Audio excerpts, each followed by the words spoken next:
Hey guys, this is Scarlett at Build Across, and today I'm going to show you how we paint the second part of our Mardi Gras mask door hanger. First, I have painted the entire mask a dark purple color. Next, I'm going to go in with some light purple that I made using the dark purple and a little bit of white and a 1-inch foam brush, and I'm going to dip into the paint and wipe most of it off before I start doing stripes, because I don't want these stripes to be solid. I want them to be kind of see-through. And then I'm going to do that same thing, just crisscross.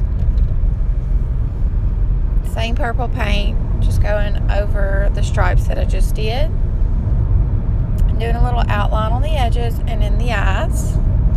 Now I'm going in with a yellow gold paint and a medium detailed brush and just highlighting around the mask. Around the eyes.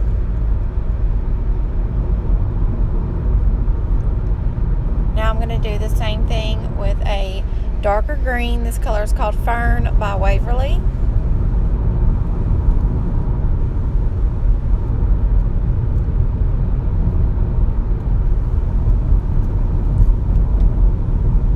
And that's really all there is to this mask after I do this black highlight to really bring everything out, make it pop. That's my final step. I kept this mask really simple for you guys because we're doing 3 masks. So 3 really simple masks are going to make a big impact and be super cute on your door. I hope you enjoyed this video. Make sure to like and share and have a great day.